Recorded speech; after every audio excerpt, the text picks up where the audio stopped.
Hi, everybody. Welcome to Revolution Today live stream, our second one. My name is Lauren Collin, and I am excited to have you here. A couple days ago, I guess actually last week, I introduced the topics of Revolution Today. Really our belief that we can achieve maximum liberty for all. And it's going to take all 336 million Americans, each and every one of us. Maybe a few of us are too young. Maybe a few of us actually are not yet citizens.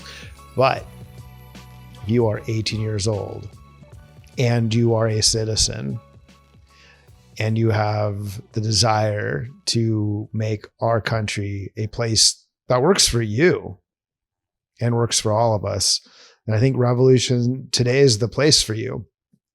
And I'm excited to not only speak with you, but to have a great dialogue. So please, by all means, there's the chat. We are multi-streaming, but I can see all the chats in the multi-stream. So today's topic, as promised, is some policies and positions that Revolution Today believes in and wants to share and see if it gets you to believe in it too. And then I'll go over them all and kind of circle back to them or to at least one. That's the plan for today, folks. So without further ado, policies and positions. It is a position. The Constitution did not say that it is starting as a perfect union or that the movement of the United States away from the Articles of Confederation to the Constitution, still the same United States, just two different governing frameworks. When they moved to the new governing frameworks, they weren't like, oh, look, we've landed on a perfect union. No, it's towards a more perfect union. And that's what we're here to discuss. And again, part of it, as we mentioned last week, is a cultural change. And that cultural change for maximum liberty really begins with individual responsibility, that each and every one of us, from the day we turn 18 to the day we are no more, is best responsible for ourselves. And we have a lot of drama these days. It's probably been drama since the beginning of humanity. It can easily be traced back to the beginning of our republic here. But a lot of people want to tell other people what to do. And I think you should do what you want to do. And you should certainly be able to persuade someone that maybe they should do what you are doing. But you forcing someone, or you being forced by someone, or maybe you were coercing someone, or you being coerced by someone, that's where the line should be drawn. And hopefully we can all collectively redraw it to a sane place together. And we're not talking Wild West. It doesn't mean you can do anything. So it means that within the maximums of liberty, you've maximized your liberty and I've maximized my liberty. So how do we get to maximum liberty? Well, I can't take your life. I can't take or infringe on your liberty. I cannot take or infringe on your property. And those were the Lockean ideals. But maybe we can add what Jefferson added and the founders wrote a lot about. I cannot take or remove your happiness. So that's what we were discussing. And how would we be achieving that? That's what I want to dive into. So we do only have one voting rights document, and it's the Constitution. And giving every single one of us immediate access to a ballot of equal weight for every vote is the best tool we have to continuously approach that idea of a more perfect union. And we are nowhere near that. In fact, the article I posted today on revolutiontoday.com, and we'll get to probably at the back half of this hour, is really discussing those ideas. And welcome to all. I see we got some people joining, so welcome. You'll have to excuse why I look back and forth, but feel free, whoever has joined. We'd love to hear from you in the chats, so by all means, join. So our Constitution does not have an affirmative right to vote, and that was very much by design. What was that design? That design was so that only white men of a certain age with property in the then 13 states under the Confederation, or the Articles of Confederation, could vote. And that was more or less what they had coming out of the Revolutionary War, and that the Articles of Confederation confirmed at the state level and with a little weak central government that existed back then. And then while there was New Jersey had a few women voting throughout the Revolutionary and Constitutional periods, but don't worry, they ended it by the middle of the 19th century. So yeah, they knew who was voting, and they knew it was them that was voting. And after the Civil War, the Constitution started to change, but it never included an affirmative right to vote. Although there was much discussion. There was, in fact, discussion going back to the convention, but they didn't spend too much time there. And then during, or certainly at the end of the Civil War, was when the discussion happened. And then again, through the middle and late part of the 19th century and into the 20th century, and almost every Congress, to be honest, some lucky representative to no avail submits a constitutional amendment for consideration, but they go nowhere. And they go nowhere because it's one person on a quest. And it's really neat. They have the right idea, but I believe that in order for us to make this change, it has to start at the ground level, at the bottom with all of us. One precinct at a time, one local city, one county or parish, one state. And it starts by finding people like you who care about this, who run for office, and maybe not only run for office, but if you don't want to run for office, not everybody wants to run for office.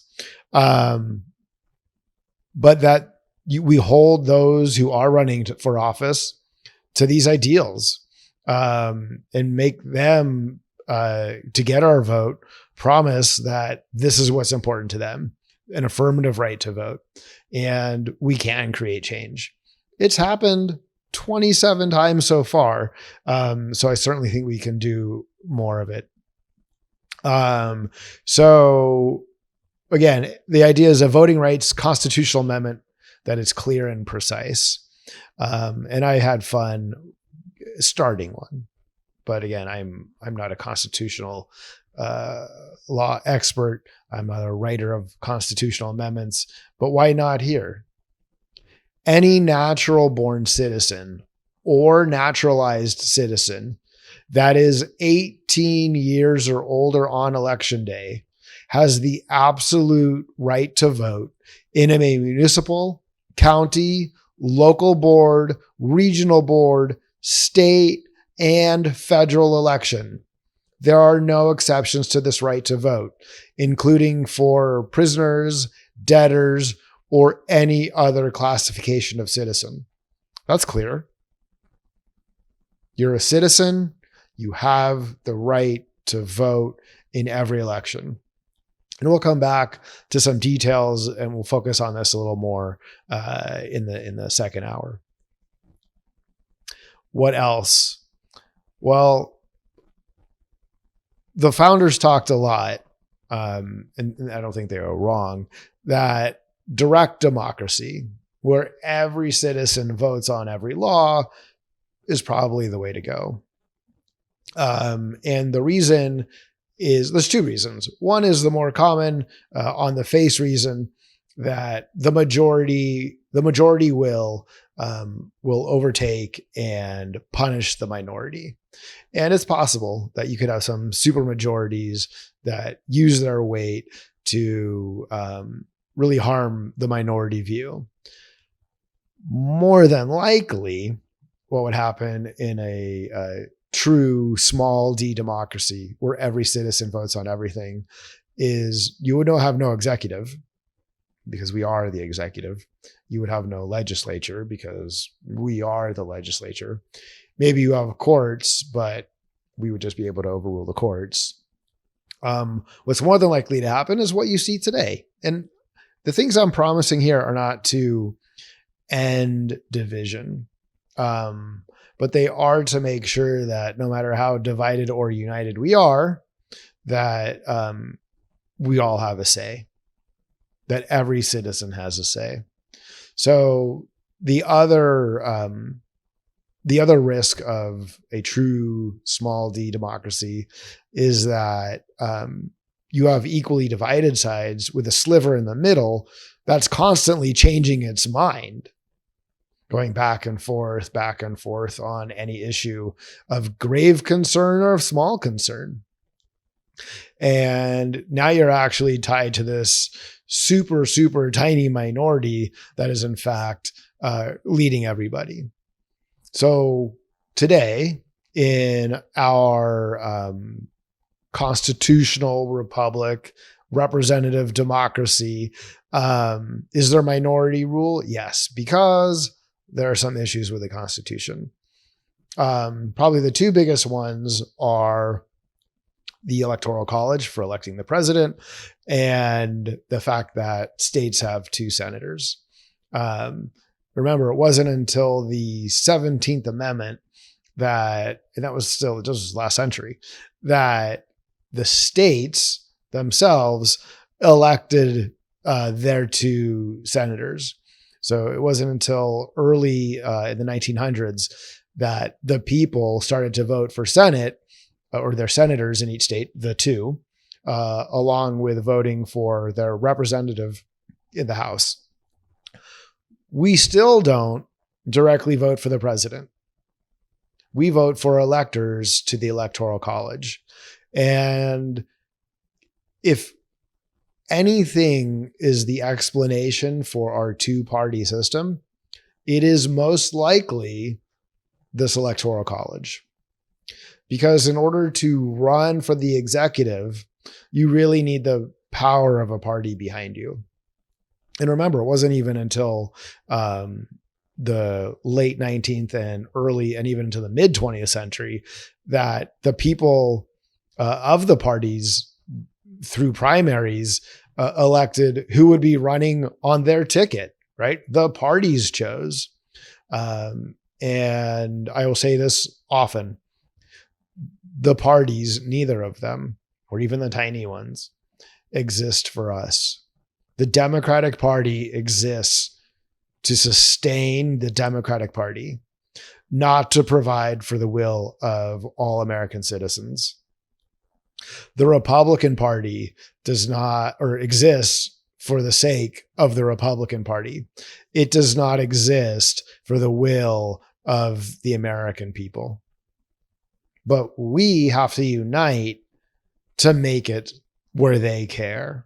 We have to choose how we elect them instead of right now the politicians choosing how they get elected.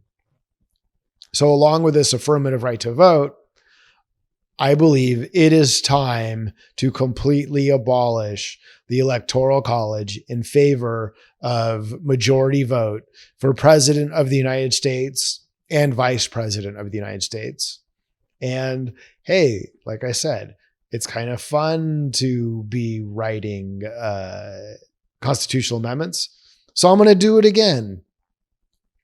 The President of the United States and the vice president of the United States will be elected by winning the majority of votes cast amongst the natural born citizens and naturalized citizens of the states, Washington, D.C., and the territories. If there is a tie of all the votes cast, then the House of Representatives, sworn in at the beginning of the new term of the House, will elect the president with a majority of the vote cast from all members of the House. That's a pretty radical change. But it's a radical change that is way more than had its time to come. And there is this idea afoot, and a whole bunch of states have started to pass the idea that instead of giving their electoral college votes to the winner of the state, that they would assign their electoral college votes to the winner of the popular vote. Sounds cool on paper, but the Constitution itself, as it's written, doesn't really support that. It's pretty clear on the states still choosing their electors. And you could very well see that without a constitutional amendment, that the courts, in the highest court, the Supreme Court, depending any day on its makeup, could actually say, you know what, we really appreciate this idea, but we're going to make it so that the electors are divided or awarded from each state by the way the state voted. And that could be winner take all. It could be proportional. But the risk of this state by state law is that you'll have this broken system where some states are still using the constitutional electoral college system, and other states are using this sort of made up new states only, some states only, give all our electors to whoever wins the popular vote for president and vice president. And you could see immediately there's a clash. And if there's that clash, you could easily imagine the court saying, well, we've got this constitutional version here, we should use that. So let's change the Constitution. And the arguments, going back to the time of the founding, or no, the second founding of the constitutional, of the Constitution. The arguments then that, again, no one wanted the people to vote, right? The original Madison idea, before they even got to the convention, his Virginia plan was like this filtration idea that the lowest people would vote for the representatives of the states, and then those representatives would vote for their Senate, and then, or their state Senate, right? And then that state Senate would vote for the governor. And then, hey, we're going to let the people vote for the House of Representatives, but we were still doing this filtration thing. So maybe either the House votes for the Senate for each state, or the states themselves, which is where they ended up, vote for their senator. And, there was arguments, who votes for president? Is it the people? Well, they said, no way, but we're saying yes now. They said, is it the state executives? Is it the Senate of the states? And it got into an argument about then who the president would owe their allegiance to. Would it be to the Constitution and the Republic, or would it be to these very few men that elected them? So there was a compromise. The Electoral College. The Electoral College, by adding together the number of representatives from a state, plus the senators, so 2 plus however many representatives you had, was your count for the Electoral College. And that made a compromise where the smaller states felt that they would be heard, and the larger states thought that they could, would still have the power to elect the president, or not be stymied. And what's interesting, of course, is over time, everything was very regional, and it still is. So this fear that like New York and New Jersey would vote differently and that New York would way outweigh the size of New Jersey turned out to not be the issue. The issue turned out to be there was a Northeast, a Mid-Atlantic, and a South. And what we saw very quickly was this regionalism that then created its own issues for the Electoral College. And there were other reasons for the Electoral College, but it has outlived its usefulness. And within the system of checks and balances, where we're still not advocating for a small d true democracy, the idea that we need to temper our wants and desires, and that the majority might rise up and strike down the minority by the people voting for president, that time has come and gone. In order to fix our democracy, with the remaining checks and balances, where there's still a bicameral Congress, there is still a single executive and there are still courts. It is time to elect that executive by popular vote. So there you go. It's time to abolish the Electoral College. We can make one really cool amendment that does affirmative voting and abolishes the Electoral College all in one swoop, or they could be two. Of course, the requirements of the Constitution to change it are high, and they're not impossible. Madison was very clear. The document is somewhat vague. They wrote it to be as narrow as possible. They wrote it to be as narrow as possible, or in Madison's view, they did, simply because he didn't even know what the very first Congress was going to do with it. And he didn't want to imagine. He wanted to leave it up to them to figure out how to make this work. In fact, Madison was opposed to the first 10 amendments, the Bill of Rights. Why was he opposed?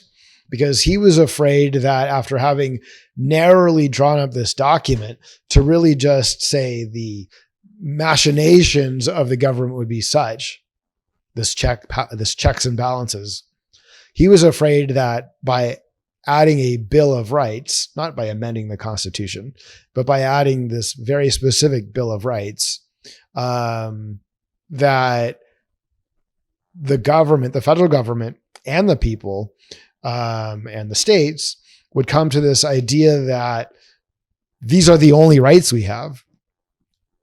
And Madison's idea was, no, we have all of our rights.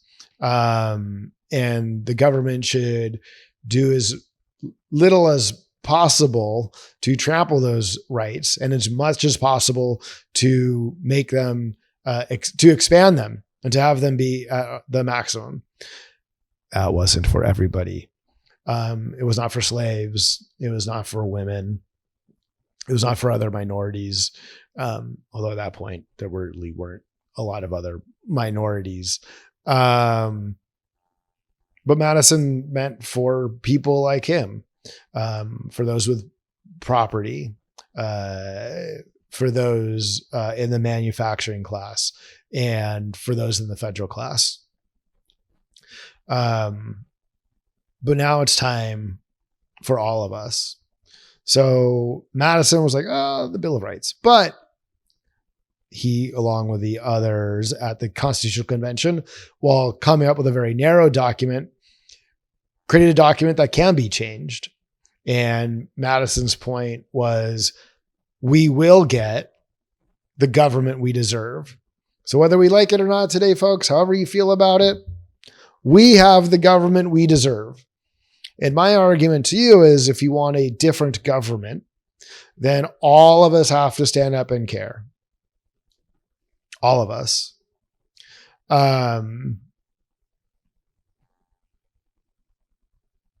So yeah, let's update. So again, it's not impossible, but within the checks and balances, right? This document's about checks and balances. So even updating the Constitution itself is a check and a balance. It shouldn't be too easy that it can happen because, again, a majority feels suddenly that it can change. But it shouldn't be so sclerotic that it ends up killing the body politic. So Hamilton and Madison and other founders are very clear that not only do you get the government do you deserve, but if at any point the government stops serving the people, the government will fail. And they write it over and over again. They even kind of understood they were setting us up for the Civil War with how they approached slavery.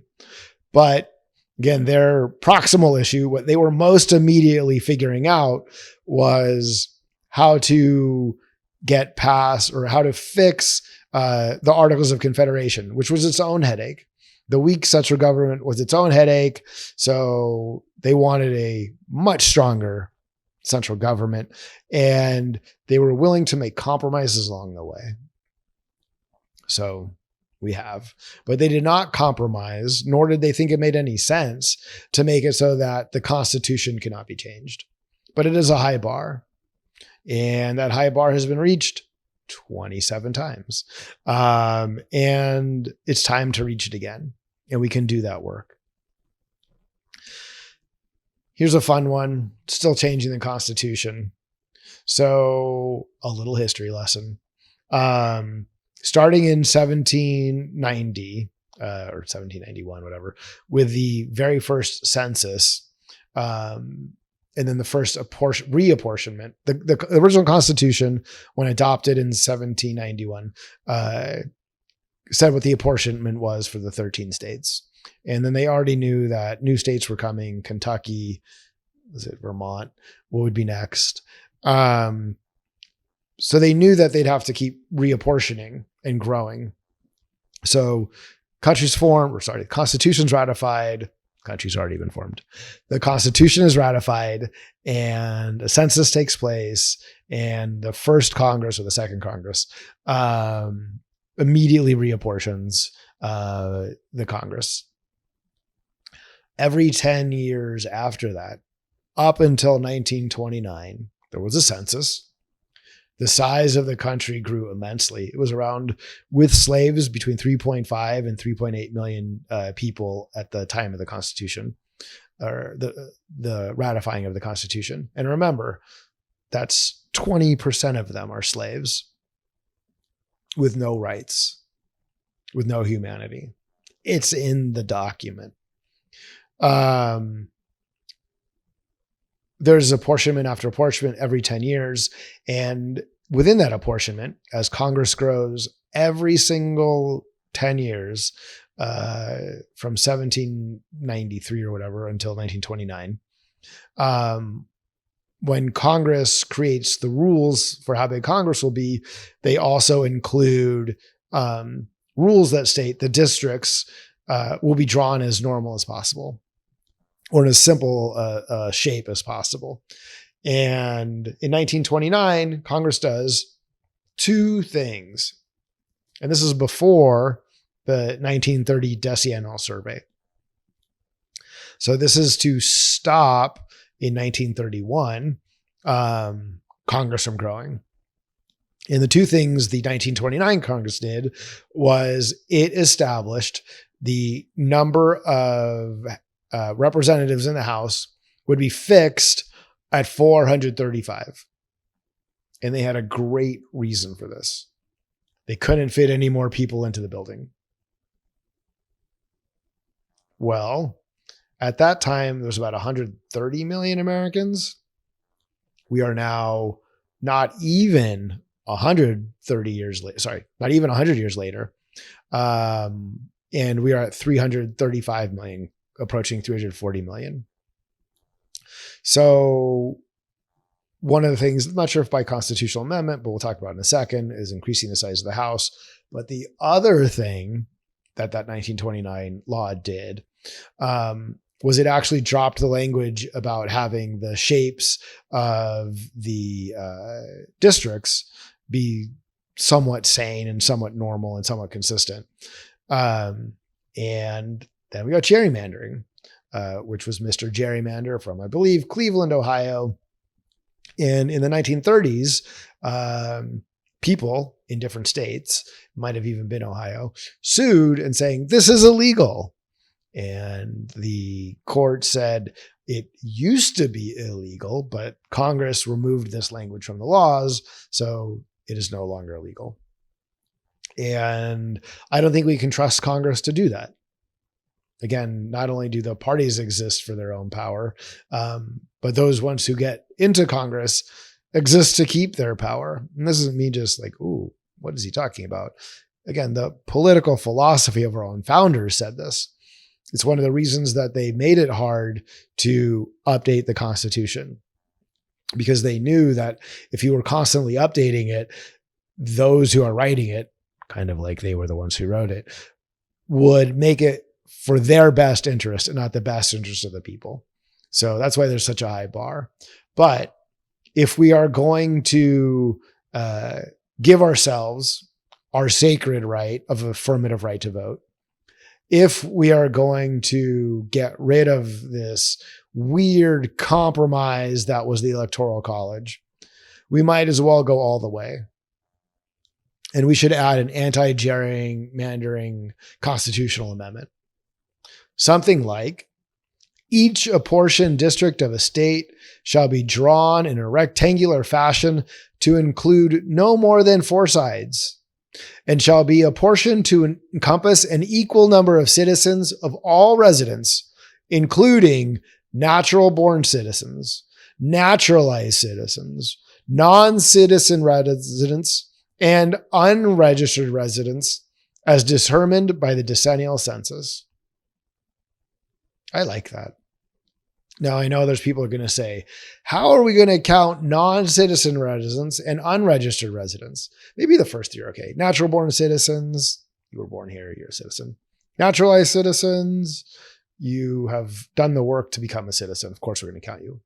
Non-citizen residents, while technically not a citizen, you certainly have a path to become one. And then there's our famous, currently, 11 to 13 million unregistered residents. If we could count slaves as 3/5 of a person, we can count unregistered residents for our decennial census. The idea is to capture every single person in the border.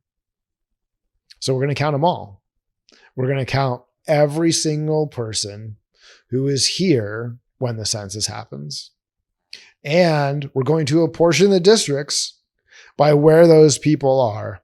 And we're going to apportion those districts in a sane shape where instead of the politicians choosing who's voting for them, we voters will get back our right to fully choose our politicians. And it's worth updating the Constitution for. Again, have we now outlined 3 potential constitutional amendments? Yes. Could they all be wrapped into one? Yes. And then here's one more thing to think about.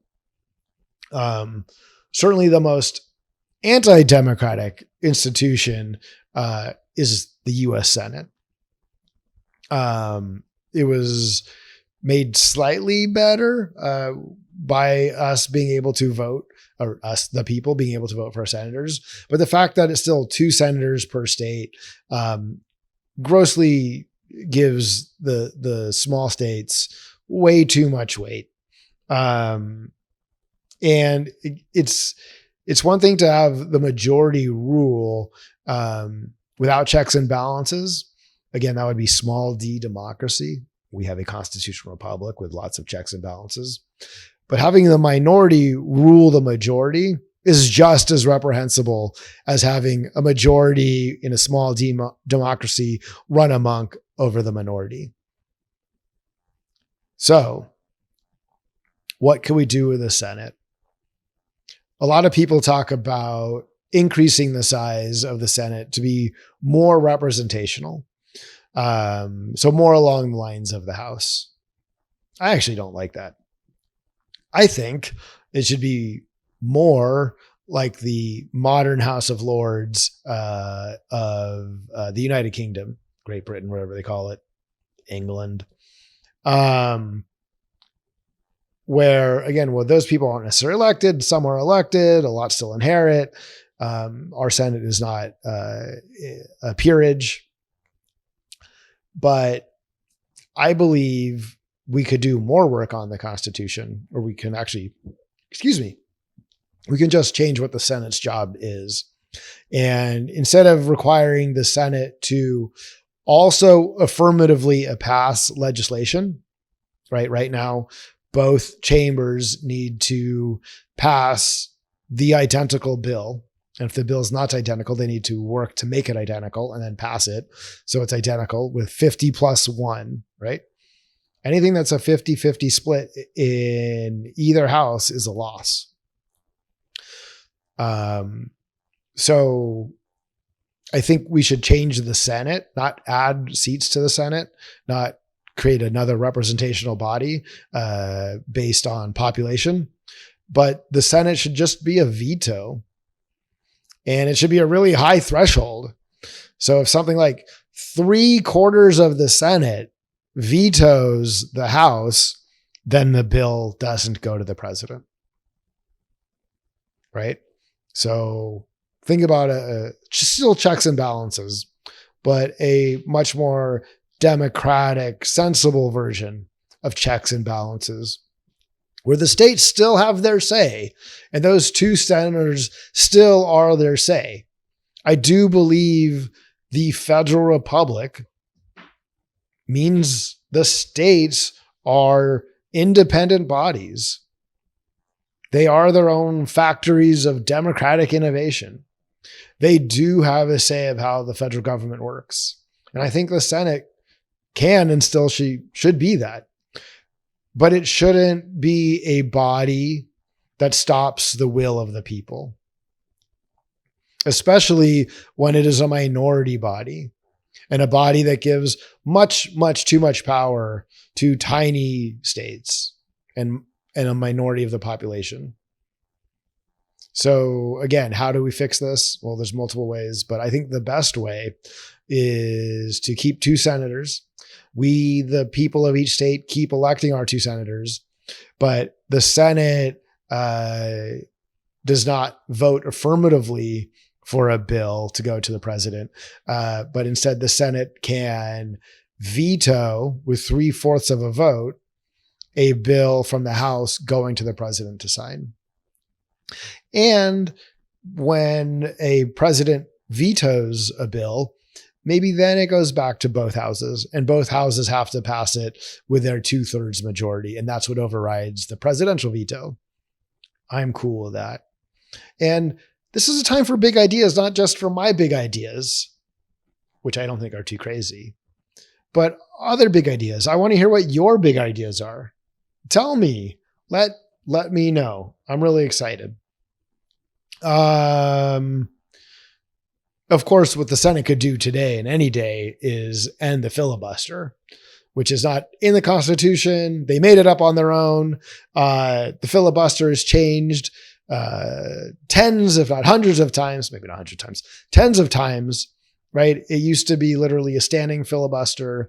Any one senator could stand and talk and talk and talk and talk and pass it to another senator who wanted to talk and talk and talk.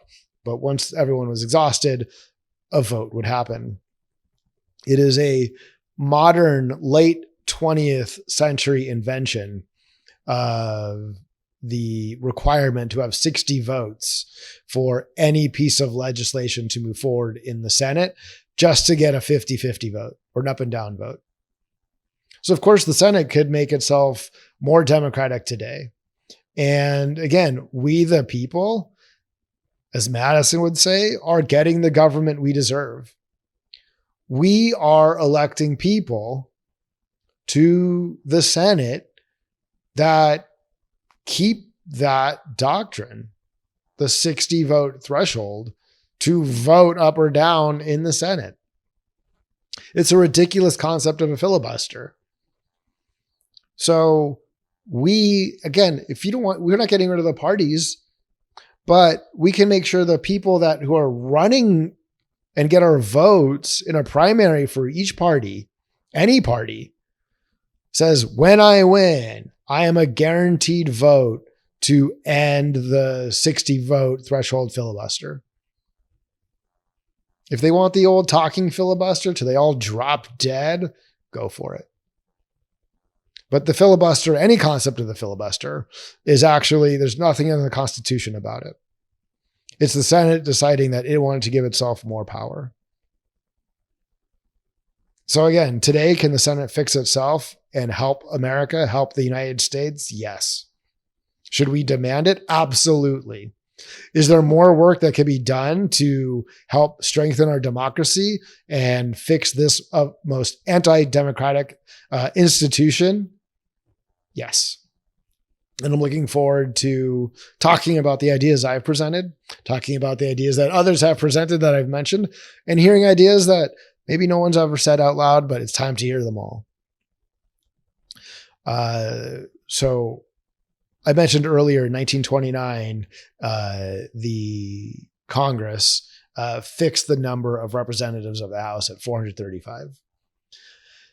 Well, at that point, there was about 200,000 people per representative. And it kind of worked.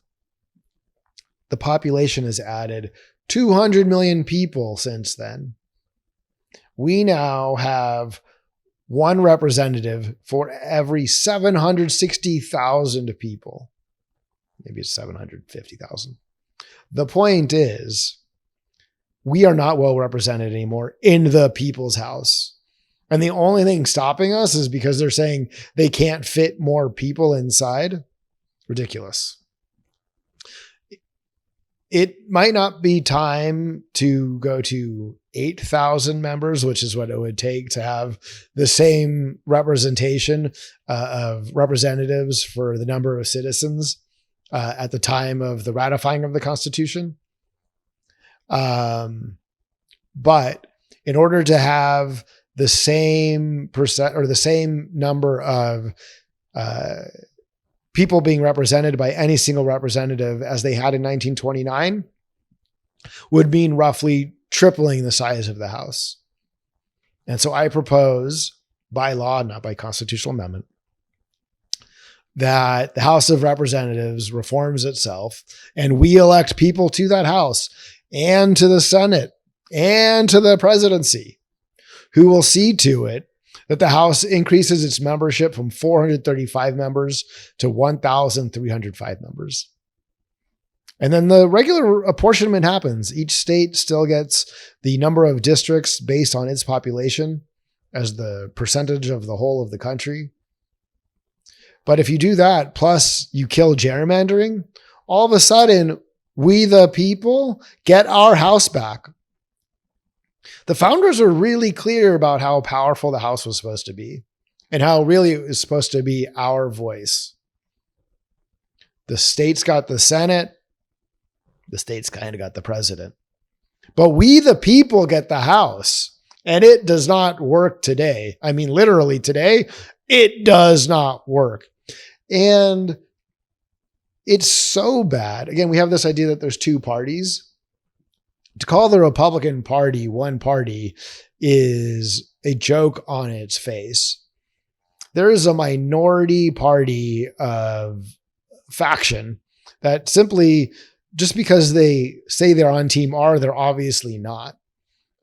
Never before in the history of the House has the minority party, in this case, the Democrats, had to vote so often to pass legislation that the majority party couldn't either pass itself, which is what makes it a majority party, or even get the majority of its members to pass. That was the old Hastert rule. Hastert in the 80s, 90s, his rule was legislation, if the Republicans were in the majority, legislation a bill didn't need to pass the House with the majority Republican vote. In other words, like out of the House. But that at least a majority of the conference had to agree before a vote went to the floor that they were going to vote yes. And then the Democrats, which would be the minority party, could take it the rest of the way. What we have right now in this Congress is a joke. The Republican Party is a joke. Or to be fair, to maybe be more of a political science about it, is say that it's actually two parties.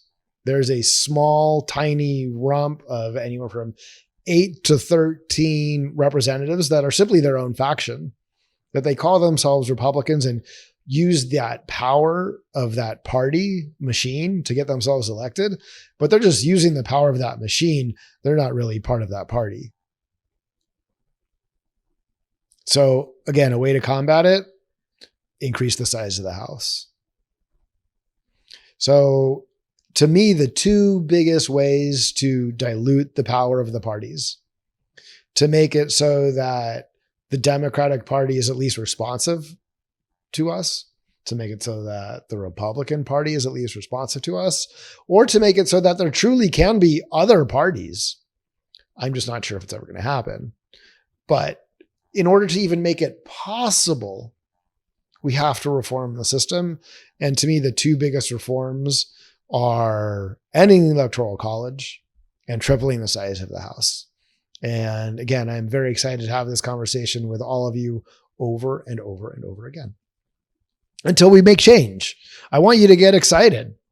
We all have to get excited.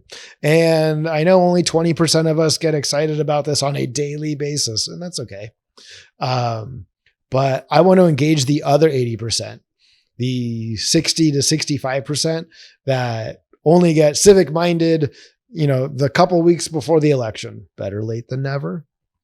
But our rights, if you're not fighting for your rights every day, someone else is fighting for what they think are their rights. And their rights might limit your actual maximum liberty. And so the plea I'm making is that you wake up and fight for your maximum liberty, because there's someone out there who's fighting to take it away. So it is on us. Again, we have the government we deserve. If the government gets so broken, it will fail. It's done it before. We have evidence. Speaking of that evidence, the Civil War was a war of treason by the Confederate States of America against the United States of America. The USA won that war. We, the United States, won the Civil War by beating the Confederate States of America and causing their surrender, complete surrender at Appomattox. We need to be clear. We need to change our culture that this was a treasonous act, that there is nothing of the Confederacy to celebrate. In fact, we should start celebrating a national, the USA beat the CSA Day. And I know this April is Confederate Heritage Month. What a joke. If you believe in the Confederacy, you do not believe in states' rights. You believe in slavery. Full stop. So say it. Just say it. Say that your belief in the Confederacy is that you believe the Civil War was a mistake. because it ended slavery. And while, again, was the Civil War fought over slavery? Yes. As the southern states were seceding in their own declarations of independence and their explanation of why they were leaving the Union, they were very clear, because slavery was ending. They did it before, between the time Lincoln was elected and before he took office and was sworn in. South Carolina was already seceding, with a stated reason that the writing was on the wall, that with Lincoln and the Northern Republicans, because they elected Lincoln without any Southern votes. With the existing Electoral College, he won the Electoral College flat out without one single electoral vote from a Southern seceding state. So the South knew that slavery was over. And before it could be ended, they're like, ooh, we better fight to keep it. So they did. And they lost. And so, it is, I think it's one of those American, it's not two camps. I mean, it is two camps, but there shouldn't be two camps. There needs to be one camp. And that one camp is that we are at every corner, all along the border. We are the United States of America. And there is no room for a Confederate state. There's no room for a Confederate flag. There is no room for slavery or enslavement. It wasn't right then, certainly not right now. So when you say heritage, not hate, what heritage are you talking about? The only heritage is pro-slavery. And you could be like, well, no, I was really proud of Grandpa. Well, you shouldn't be. He was a traitor. If you hold any piece of Confederate memorabilia, if you fly the Confederate flag, you are on the side of the traitors. You are not on the side of the United States of America. And the end of Reconstruction was the premature end of Reconstruction, was one of the greatest mistakes of this country ever made. And Andrew Johnson ended Reconstruction in order to save his presidency. He was the first president to be impeached, and he saved himself by agreeing to end Reconstruction. Hi, Captain Birdseye. I'm not sure who you are. Why is reason so revolutionary? Well, thank you, Megan Farrell. That is a great question. It's not. I think the idea of revolution today is more it's time. I think revolution is also, it's just that things are broken. The men, and it was men, a few women, but obviously the men that were the founders, they prided themselves on reason. They were of the late stage of the Enlightenment. It was all reason. So you could argue, I believe, and maybe I'd get like a 5 on an AP test if I wrote this. I believe you could say that the American Revolution was quite was based on reason. Sometimes that reason led to compromises that were untenable. And again, we had that untenable compromise lead to a civil war, which I believe if you read between the lines, the founders knew was sort of inevitable. Maybe they were hoping for a different outcome. But ultimately, the United States won. In fact, we won so good, we should have a national holiday, General Sherman Day. And I propose that we replace Andrew Jackson on the $20 bill, General Sherman. I know there have been other, I think it was Harriet Tubman has been suggested for the $20 bill. And she'd be great. Don't get me wrong. But General William Tecumseh Sherman took it to the South, total war, defeated the last of the resistance, and led to the complete capitulation of the Confederate States of America. And we should celebrate him, not the man who marched the Native Americans across the country and in one of, excuse me, in absolutely the largest genocide that America has ever participated in. In fact, it was our very own American genocide. And that dude is still on our $20 bill. Yep, Sherman 20s. It's time. So just to bring it back, the Confederate flag is a loser's flag. And if you back the Confederacy, you back a loser. So I talked about some other constitutional amendments, and I'm going to come up with one more here on the way to maximum liberty. And I think it's pretty straightforward. Again, I'm a man, guy, male, whatever. I'm not a woman. I am not getting pregnant. I am not carrying a baby, but it is time, absolutely, for a constitutional amendment enshrining the absolute right to abortion. Also with calling out the lies, right? How did people all of a sudden start saying that certain people want abortions in the night or when a baby's born? No, it's never happened. First of all, there's a word for it, infanticide. The Greeks loved it. The Chinese kind of kept doing it through the last century. Even they stopped. No, infanticide is murder. A fully born baby that is birthed and you kill it, you've murdered a human being.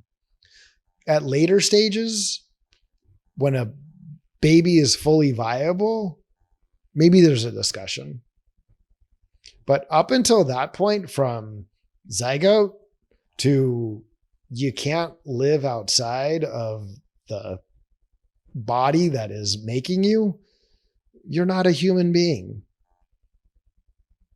So a pregnant person, including all natural born citizens, naturalized citizens, non-citizen residents, and unregistered residents, has the right to full bodily autonomy to terminate a pregnancy at any time. If you, an individual pregnant person, don't want to have an abortion, don't have an abortion. That you might be tempted to have an abortion is not reason to prohibit others from doing it. If you are not a pregnant person, or a person who can become pregnant, you have no say over what a pregnant person can do to their body. Maximum liberty. Moreover, I'm not a super religious person. The little tiny bit I've understood and studied, and all of the conflicts and conflicting contradictions, the Bible, both the Hebrew and Greek text of the Old Testament and the Greek texts of the New Testaments, say nothing about abortion, nor do they ever imply a full fetus has moral and legal personhood. In fact, the only time the Bible mentions a fetus, this is not unsurprising considering it's the Bible, this Greco-Roman artifact, was that a fetus is property of the husband of his pregnant wife, who's also his property.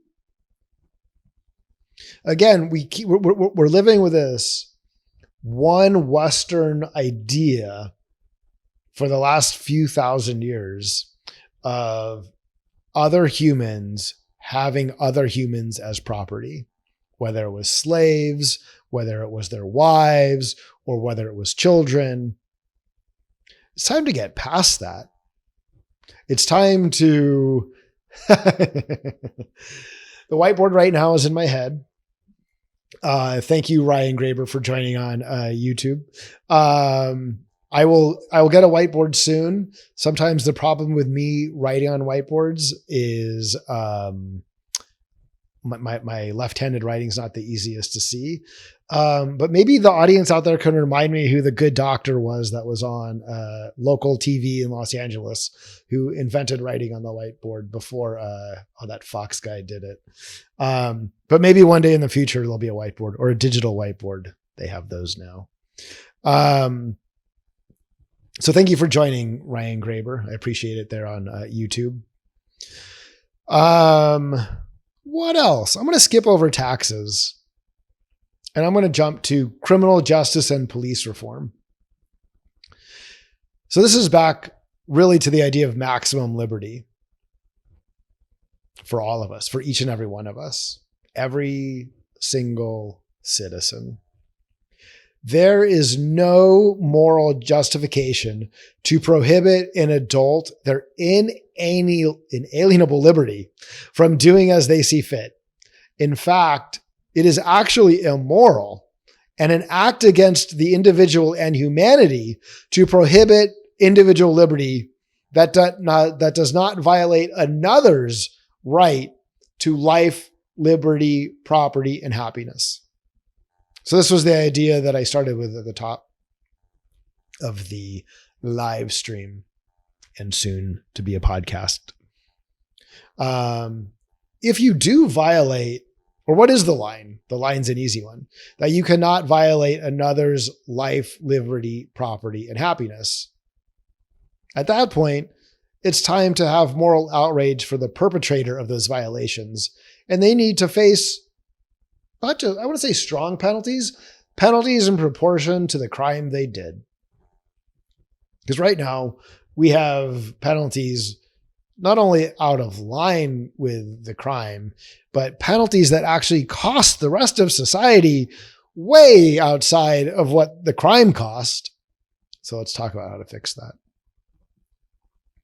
Prison destroys individuals and their families. And that destruction has serious negative repercussions for society. We should endeavor to make prison the punishment for crimes where restitution will not lead to justice for the victim. What does that kind of look like? Go with me. So crimes against life require that the convicted go to jail. I believe the current laws for murder and manslaughter are mostly correct in how they are applied. I personally don't know what to change when it comes to murder and manslaughter. You take someone's life, you lose a lot of your liberty. You lose your liberty, maybe forever, maybe just for a long time. I do not believe the state should be killing people. So I do not believe in capital punishment, except maybe for treason. But maybe even then, I'm just so against capital punishment that no.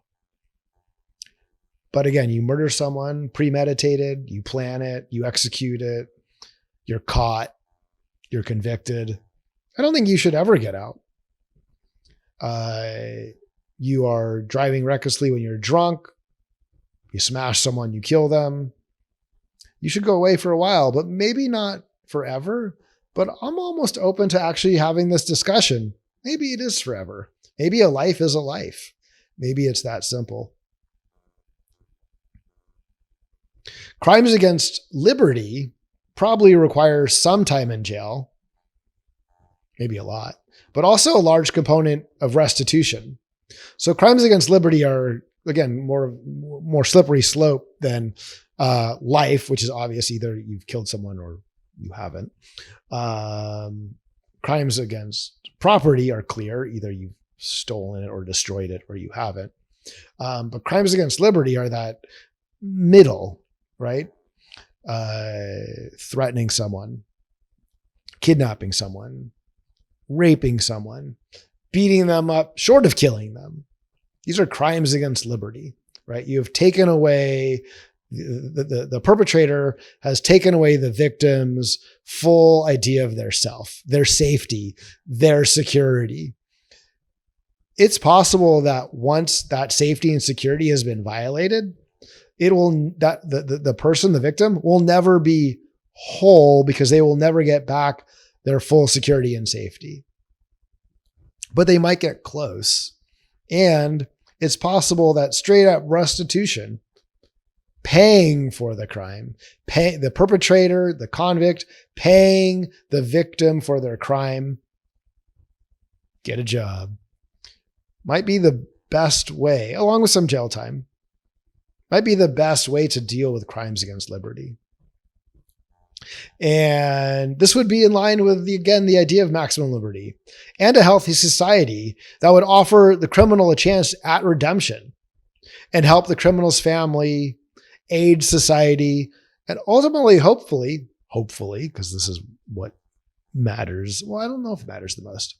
I would say society matters the most, and along the way to society mattering the most is that the victim gets made as whole as possible, and that they get made whole not by the state, because it's not the requirement of the state, it's not the job of the state, but by the person who punished them, who violated them.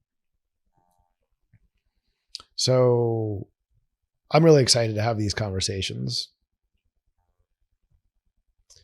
But also then, if we've sort of defined what are crimes against liberty, again, you've assaulted someone, you've raped someone, you have kidnapped someone, right? You've literally taken their liberty. You haven't killed them, you haven't taken their property, but you've taken their safety and security, their being.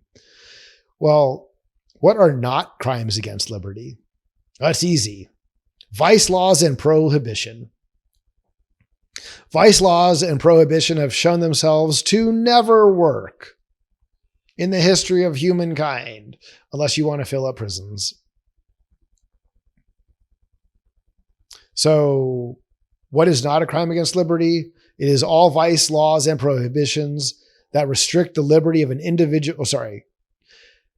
Vice laws and prohibitions that restrict the liberty of an individual adult to do with their body, mind, and spirit as they see fit, as well as for consenting adults to do with each other whatever they choose to do to their collective bodies, minds, and spirits. The key word here is consent. If I'm out in the world by myself and I'm not hurting you, I'm not taking your life, liberty, or property, or happiness, I get to do whatever I want. And if I run across another adult person, 18 years and older, and the two of us consent to do a thing together, no matter what it is, as long as the thing we're doing together does not infringe on the rest of society's or anyone else in society's life, liberty, or property, we get to do whatever we want. It is high time to end all prohibitions on drugs for individual adults and consenting adults. If an adult wants to ingest cigarettes, marijuana, cocaine, in any of its forms, opiates, etc., they should be able to do it. If you, an individual, don't want to do drugs, don't do drugs. That you might be tempted to do drugs because they're legal, but you don't want to do them, or you find them immoral or immoral, I guess. That's not a reason to prohibit others. Your morals are not my morals. My morals are quite simple: maximum liberty. That's my morals. That's my ethics. And it's a way higher ethic and way more moral than your attempt to force and coerce me to do what you want, especially to force and coerce me to do what you want because you're afraid that without these laws, you would do something that you don't want to do. Have the moral character, the fortitude to be a full person. There should absolutely be support for an individual who takes drugs and wants to stop. It is time to regulate it for safety, tax it, and get it off the streets. It is time, beyond time, to end all prohibitions on prostitution for individual adults and consenting adults. If you, an individual, don't want to engage in prostitution, don't do it. Again, that you might be tempted to engage in prostitution is not reason enough to prohibit others from doing it. Also, there should be social support for an individual who participates in prostitution and wants to stop. Regulate it for safety, tax it, get it off the streets. Should pimps be allowed? Probably not. People walking down the street soliciting sex? Maybe not. Maybe not on the street in a neighborhood, because that is infringing on other people's liberty and property. But the act itself, where it's regulated and there are places for it and there's health care,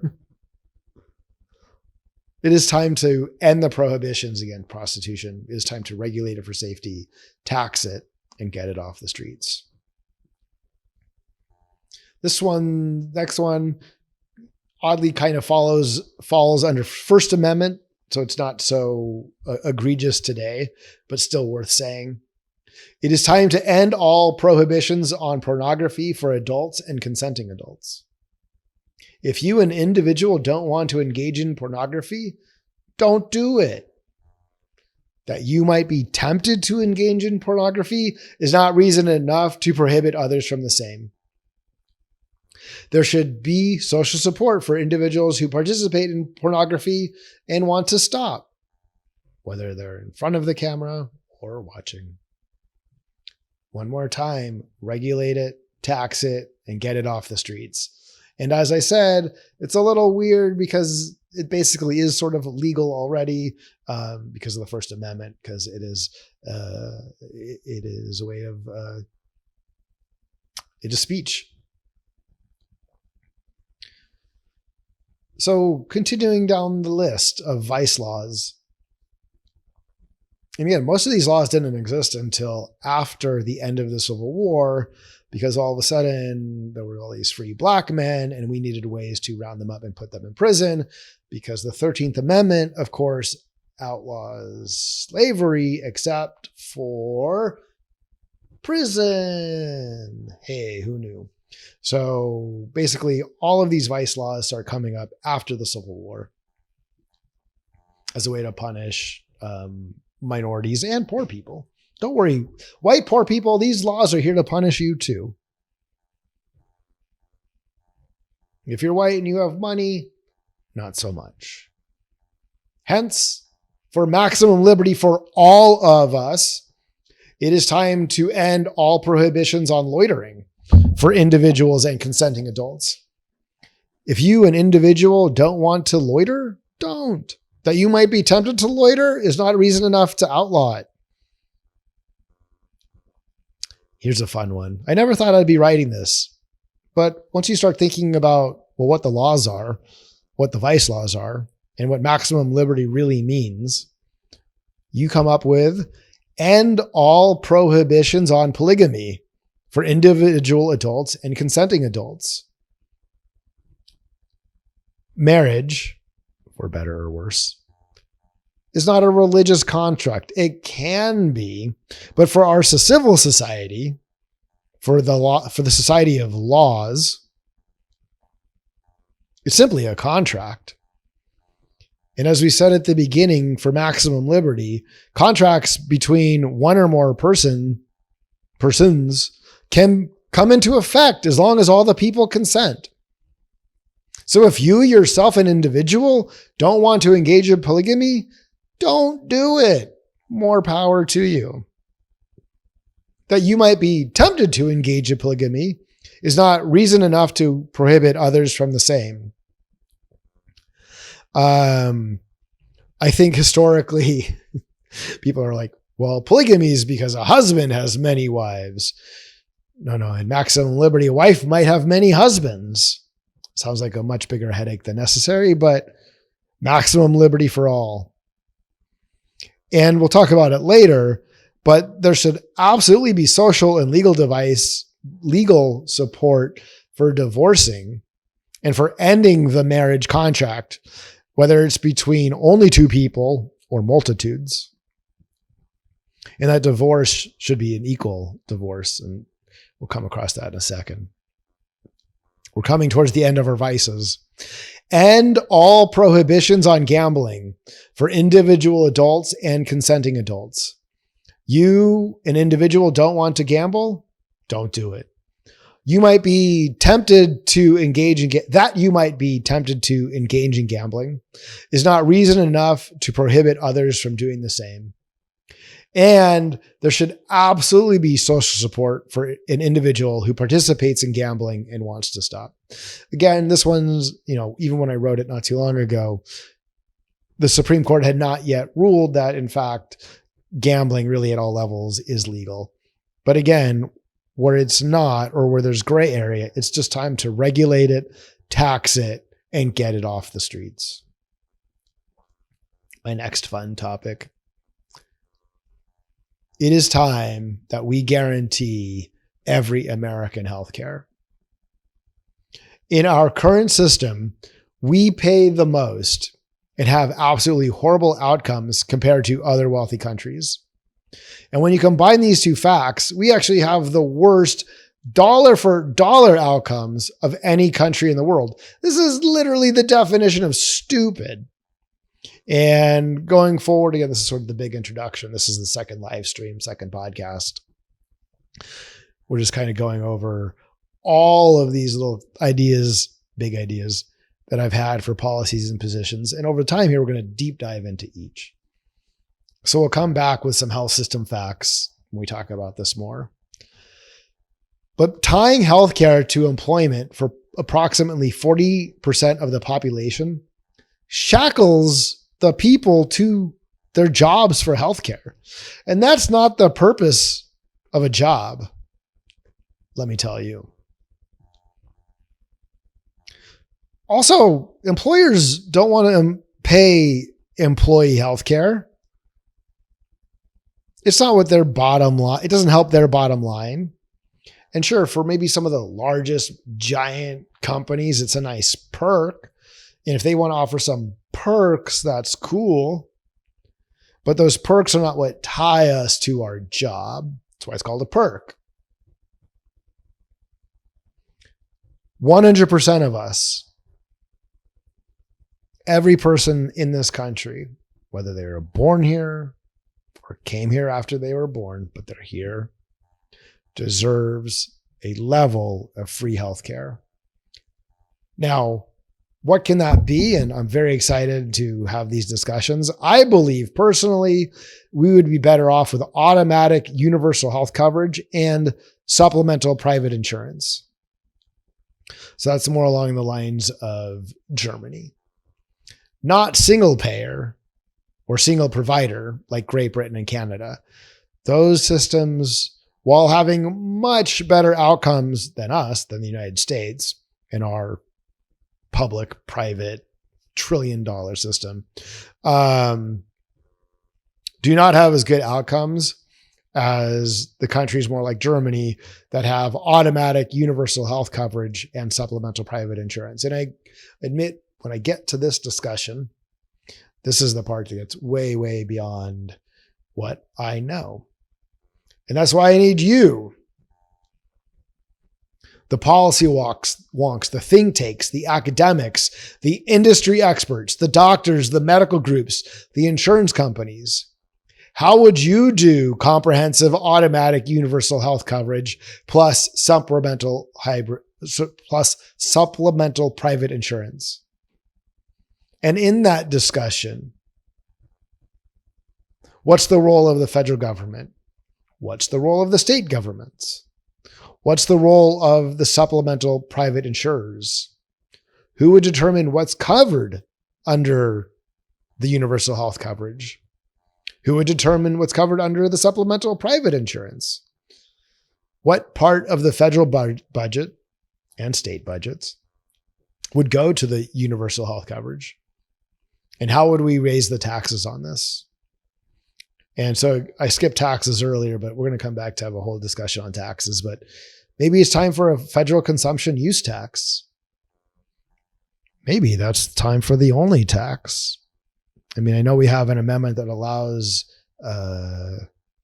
what is that stuff? Income tax. But maybe income tax isn't the best way to tax ourselves.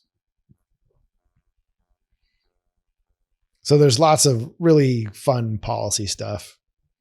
I had a section on mental health and drug policy, but I think drug policy I really touched when I talked about police and criminal justice and police reform. So I think I kind of hit on drug reform there. Drugs should be legal. All drugs. They should be sold at a pharmacy by pharmacists. So you can walk in and say, I want some cocaine. And the pharmacist can say, but you take statins. If you take that, it'll kill you. I still want the cocaine. Whatever, man. It's your body, your choice. Drug policy. But also, you want to stop taking the drugs. There should be the mental health infrastructure that comes with having universal health coverage. That you know that you can walk in to get the mental health support you need and the medical support, because some of the drugs actually have it, right?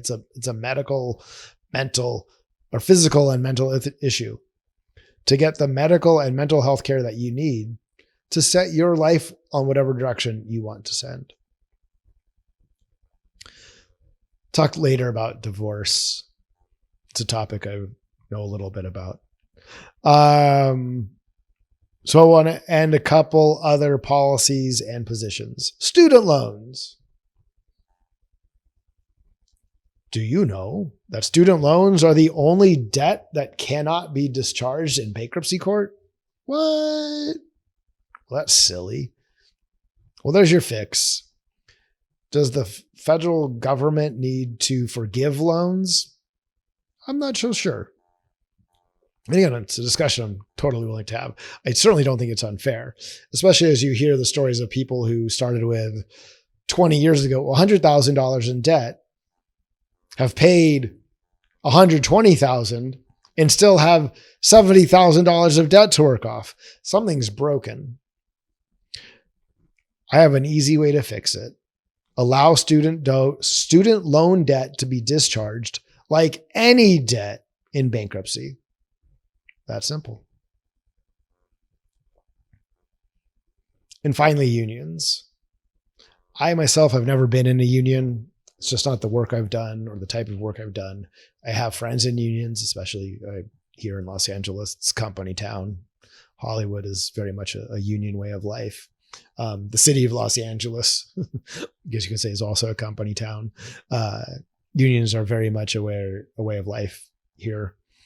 Unions should be able to organize away, and good luck. If they can convince people to join, and if they can convince the population at large to respect their picket lines and their strikes, more power to the unions. In fact, the ability to organize and strike should be protected by the government. And of course, we do have the NLRB, but there's constant attacks against it.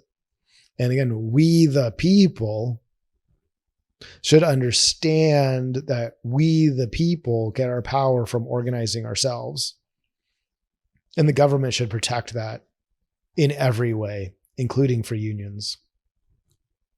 And much like myself, the government should not care about the results of the attempts to organize. That's us, the people. That's we, the people, deciding how we should live.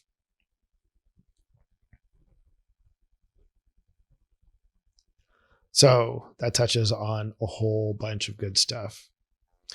But I want to spend the next 30 minutes on one topic.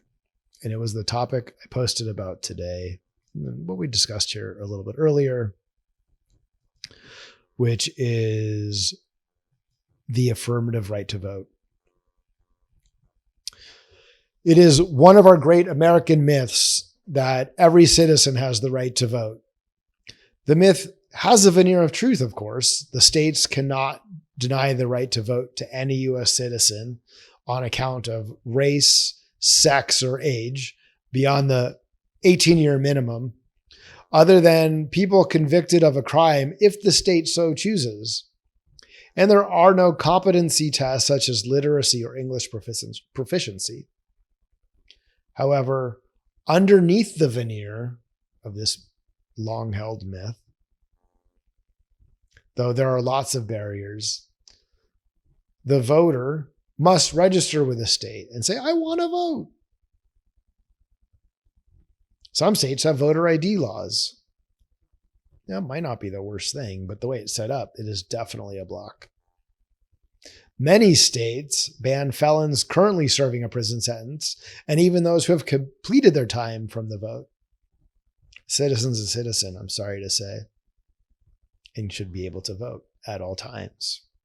Probably the oddest barrier to elections is election day is a Tuesday. I don't know about you, but I'm usually at work on a Tuesday, and it's just really hard. It was one thing when you had to travel to vote and church was on Sunday and the market was on Wednesday and you had to go a great distance. So in a semi-agrarian economy, sure, Tuesday made sense. But we haven't been a semi-agrarian economy in 160 years, 180 years. So it's time to have to move away from Tuesdays for the actual election day.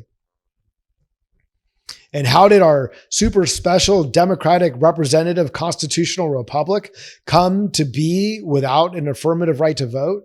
Well, that was by design, to make sure only the white men with property would have the franchise. And it was brilliantly accomplished by sleight of hand. You see, in the Constitution, Article 1, Section 2, the founders divined, the House of Representatives shall be composed of members chosen every second year by the people of the several states.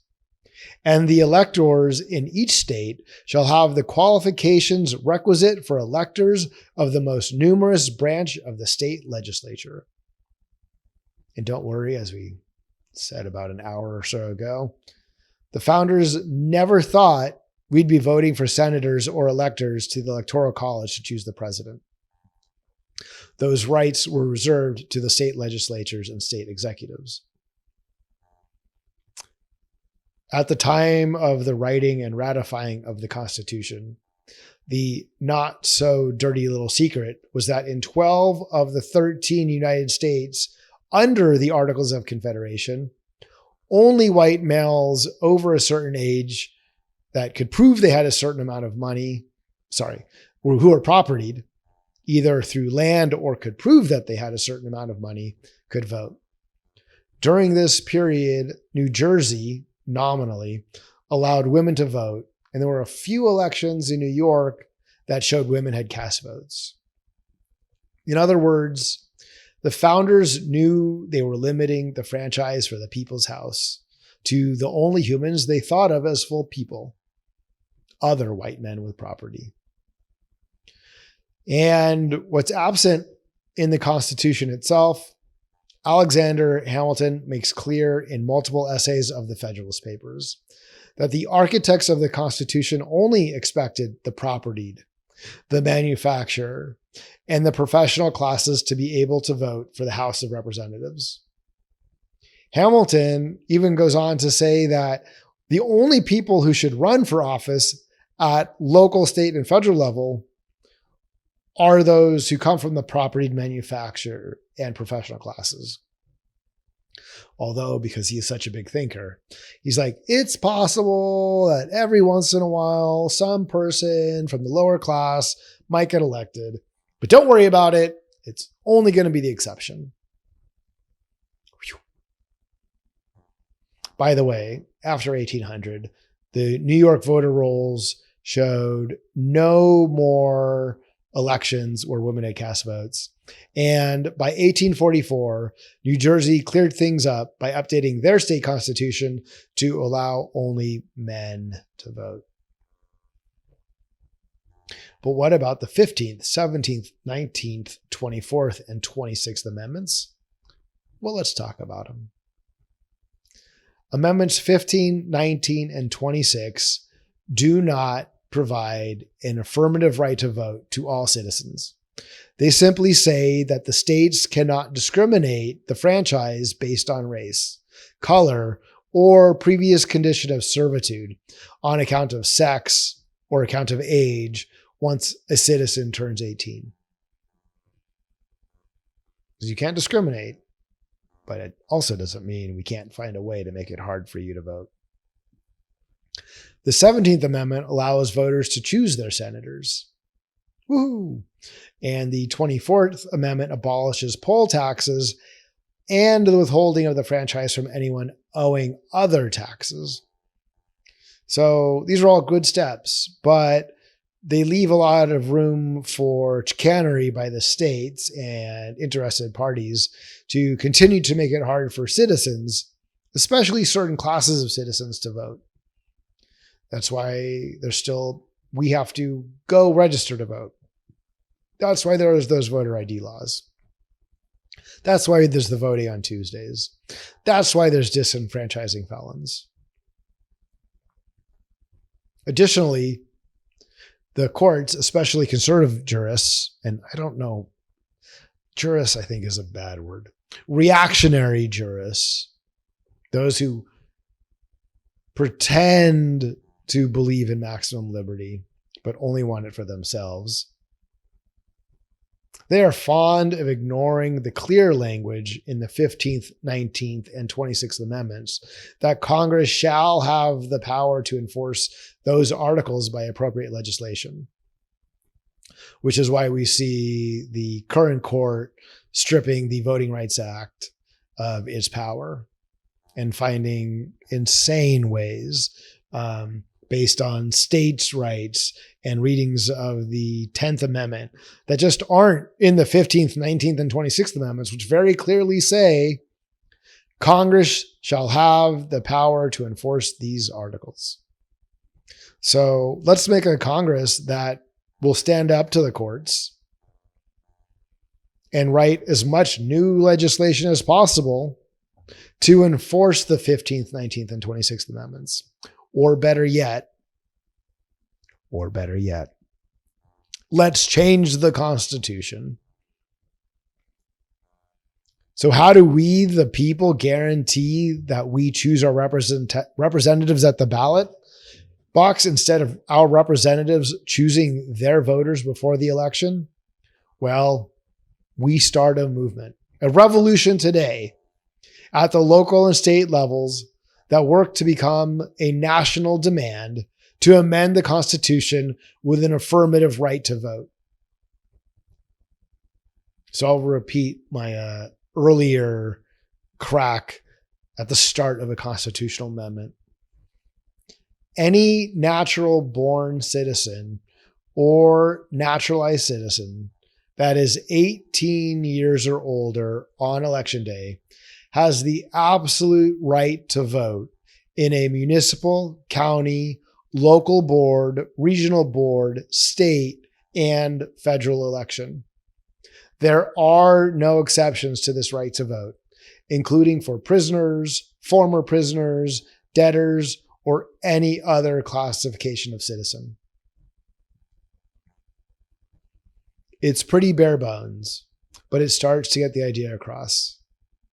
And I highly recommend, if you want to hear from someone who has spent their life devoted to this and the Constitution and thinking these through, I recommend that you check out a UCLA professor, Richard L. Hasen's A Real Right to Vote, How a Constitutional Amendment Can Safeguard American Democracy. It is a good read. It is a quick read. It is a sound read. And it is a great argument of how we, the people, can guarantee our own maximum liberty. So how might this affirmative right to vote be implemented? Well, on the day you receive your birth certificate from your local county recorder, you should also receive your federal voter number.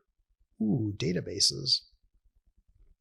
And on your 18th birthday, that federal voter number is automatically activated, allowing you to vote in any election for the locale or district where you have established residency. So simple. So pro-human. If you're a naturalized citizen, on the day of your naturalization, congratulations, you receive your federal voter number. And if you are not yet 18 when you're naturalized, well, the day you become an adult, your voter number is automatically activated, just as if you were born here. If you are one of the many millions who is naturalized on your 18th birthday or later, well, on that day, you get your federal voter number and are immediately eligible to vote in the locale or district where you have established residency. So all 18-year-olds, citizens, you vote. You get a number. It goes with you your whole life. The residence requirement, which is really the only other portion to decide of what it means, how to vote, should be that once you establish that you've lived in a locale or district for 30 days, you have established your residency. Now, you can't go moving every 30 days and voting in primary after primary for an office that you already voted for. So say you were in New Hampshire in February and you vote there and you move to Texas, which has their primary, I think, next month in June. Maybe they had theirs earlier. There's June primaries. New Jersey, it's coming up. You could mathematically have voted in New Hampshire for in a presidential primary and moved to New Jersey. But with this database and your number, we'll have known that you already voted in a primary. So you cannot, with reestablishing or establishing your residency, vote in the same election or type of election twice. Now, can you vote for whatever's happening in the state of New Jersey or in the local district? Yes, because it wasn't a federal election. And same thing along the lines, you can't go early voting in one locale, right? So at the furthest outstretch, it's about 30 days when early voting starts. So if I vote on the first day of early voting and there's 30 days before an election somewhere else for the same election, can I go establish residency somewhere else and vote in the election again? No. And because of our federal database of all federal voter numbers and what elections they voted in, it's pretty easy to foil and stop that. The cure for our sacred right to vote is an affirmative guaranteed right to vote for all citizens 18 years and older in the Constitution of the United States. Additionally, election day should move to Saturday and Sunday. And there should be a consistent early voting period of as short as 2 weeks or as long as 4 weeks in every election at the local, state, and federal level. Additionally, mail-in voting should be the law of the land for every election, along with in-person voting for the voting period. Perhaps one day we even vote online. So that was my deeper dive into the affirmative right to vote. And if you are out there in the audience, I should have been asking earlier, but of course I would love to hear your questions, your comments, your thoughts. Let me know. I'm here. If you're still here, talk to me. Let's chat. I'm going to have a schedule for these live streams soon. We'll either do them 2 times a week or 3 times a week. They will start to become more deep dives on any one of these topics that I've covered here in the first 2 events. They will also start to become more timely. I'm not going to repeat the day's news. There's enough TikTokers and Xers, tweeters, old school, YouTubers. There's enough people, even on Twitch, right? Doing the daily news. And again, that daily news becomes a fight because it's a side, right? Did you see what Republicans did? Oh, they're so stupid. Did you see what the Democrats did? They're so stupid. And that's how the news is presented to us. I will use the daily news, but I'm going to use it through the lens of maximum liberty. Did the events of today further our cause? Do they make it our cause harder? Do the events of the day show the righteousness of our cause and why we should fight and why we should move forward? So that is what we'll start doing here in the future. Again, is there anyone in the audience that would like to ask questions or have their own ideas? Ultimately, again, this is not the Lauren Collin Revolution Today monologue. It is the last thing that I am looking for. I am looking for discussion. I am looking to hear from each of you what drives you. I'm looking to hear from each of you what maximum liberty means to you, what you want from your life, what you want for your family, for your friends, and how that those wants, we can make sure that everyone has them met, that they get extended to everybody. And so again, not only will I be having these live streams and podcasts where it's me talking about these policies and positions, these ways to change our culture. Not only will I be using the day's news to give form and shape to these ideas, but I will be traveling the country to talk to as many of you as possible in person, and also to hopefully bring as many of you as possible together from different backgrounds, different belief systems, different ages. Ultimately, and I think Megan Farrell asked that there, given that a lot of sane people have left both parties, are you surprised that a third party has not emerged to field and change candidates? This is part of it because we are in camps. And even though people might have left the party, they still end up kind of rooting for the one that they left. So I think we have to change the culture, and to change the culture is to get back to respecting each of ours dignity, the dignity you have simply because we are each living, breathing human beings. So lucky to be on this rock. I am also going to be sharing some of the things I've learned over time. So, one of the things I'll be challenging out there is this idea that someone knows the best way for you to live, right? And so there's a lot of people out there promising you transformation. If you just do X, you'll get Y, and boy, do you deserve Y. If you eat the right food, if you hate the right people, if you love the right people, if you read the right books. I really don't believe in any of that. I believe in you. I believe that you know what's best for you, and I want to hear it.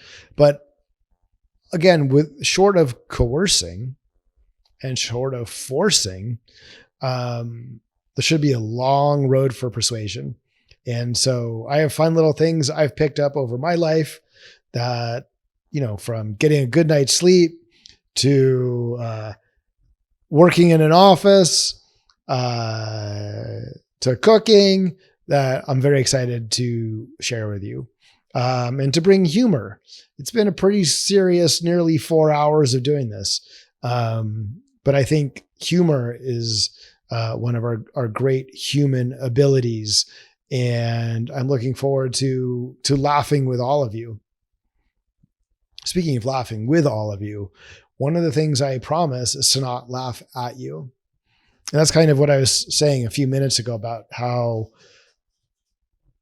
content creators and the media and the news present the news to us in this, did you see what they did? Did you see that? I'm not here to judge you. I will happily disagree with you. I am here to persuade you. I'm not here to judge you. I'm not here to force you to do anything. My argument for respect and for love for each of us, I have to walk that walk. I'm excited to walk that walk. I've done my best for a long time to live that way. And I know a lot of you have too. And I'm excited to meet you and to talk to you. And have it be on those of us who live it to spread that word. And when we see where there is coercion, where other people are forced to do something, where people are not free, whether it's an individual in an interpersonal relationship or it's people in a government power structure, that we call it out. It's not enough in my mind anymore to believe it and live it for ourselves. It is time to call it out when we see it and to say, you over there, you who are coercing and you who are forcing, you are wrong. Are your ideas wrong? Maybe. Can I stop you from having your ideas? I cannot. And that's what we're talking about. But can I meet you and stop you at the point where you are forcing and you are coercing? Yes. And again, if this is the slight, weird, contradictory rub of my philosophy that I've come up with here for maximum liberty, I'm happy for it. You know what's best for you. It's in your heart.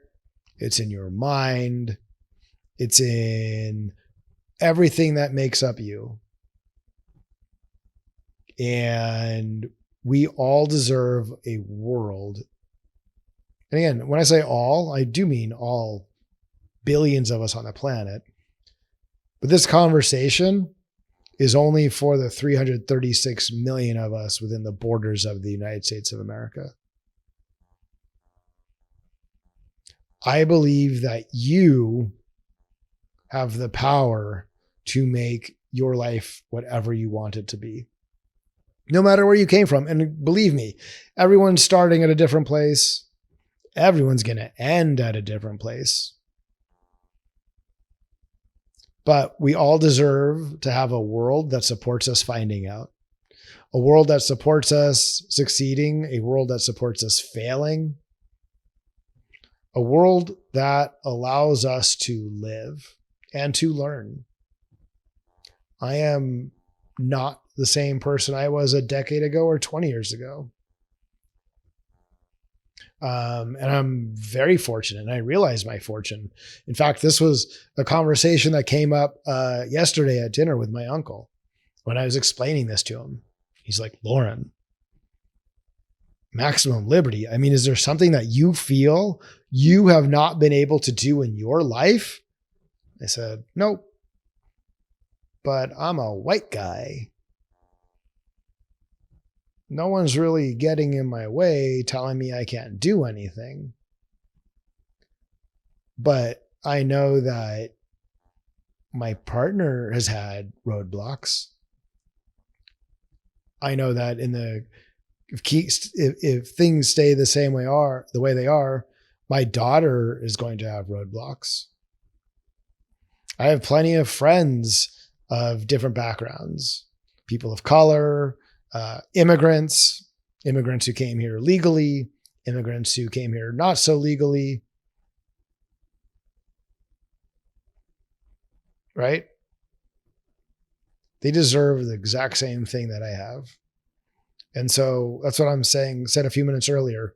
It's not enough for me to not be bothered that, hey man, the world just kind of works out because of the accident of my birth.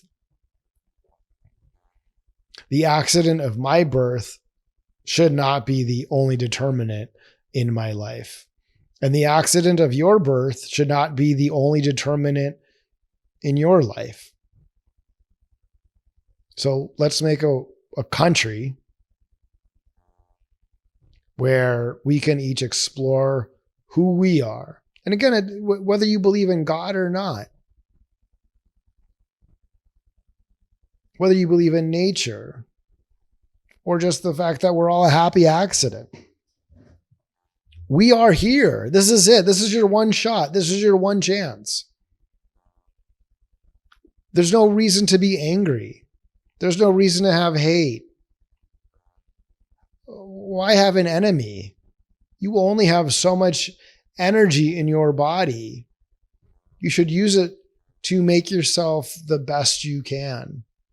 And if you can't use it to make others the best they can be, at least don't use it to stop them, to harm them, to block them, to slow them on their journey. So that's why, again, Revolution Today is a cultural and political movement. And I'm very excited to have the cultural talk, a lot of the cultural talk with you, and to do it by meeting you where you are. So going to do live streams and podcasts across the country. I already have a couple places in mind. There's definitely local. I'm excited to talk to some people here in Los Angeles, some young men who all seem to have been born around El Sereno and Boyle Heights and City Terrace, and all left and now live in North Orange County. I'm excited to hear their journeys.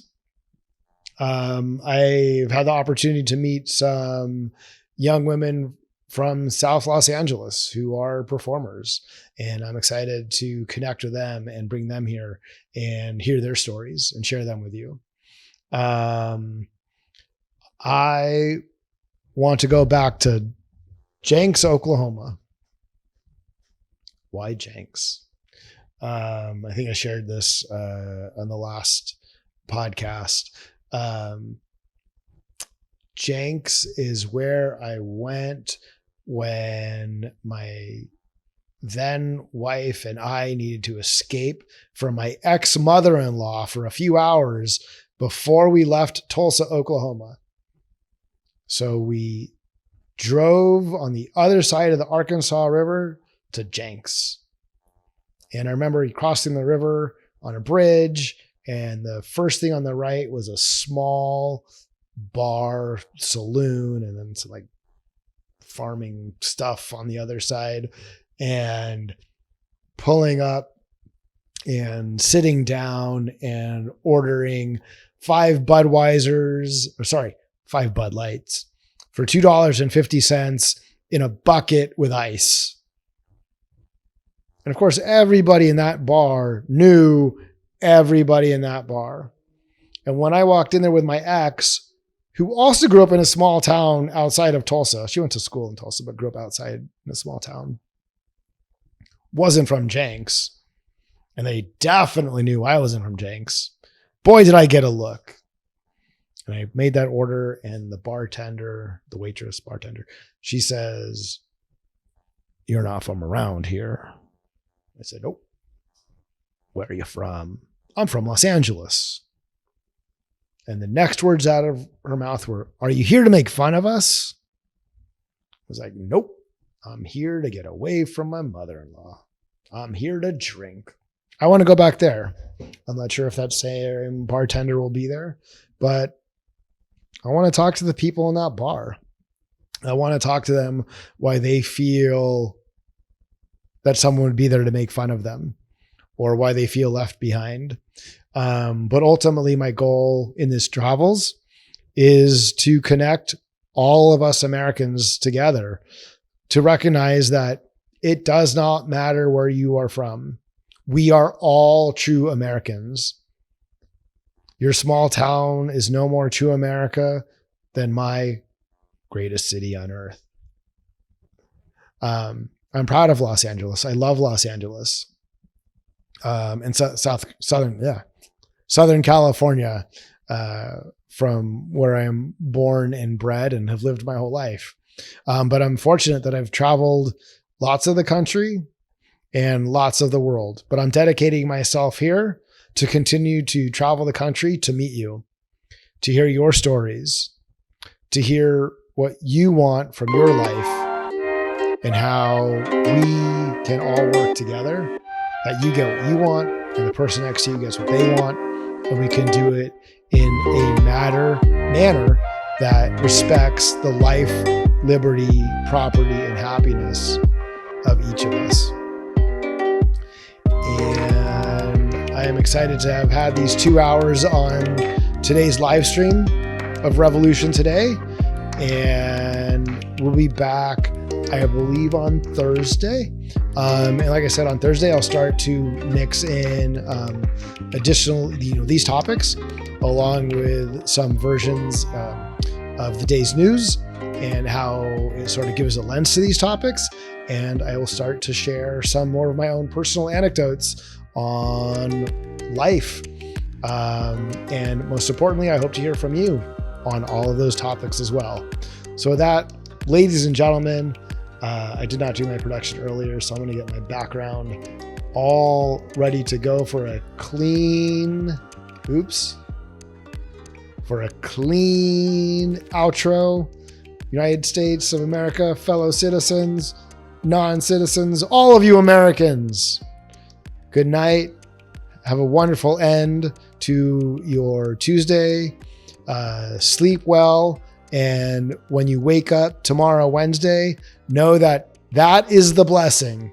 Waking up each day is the blessing. And I hope you have that blessing tomorrow. No fear, only love. Thank you.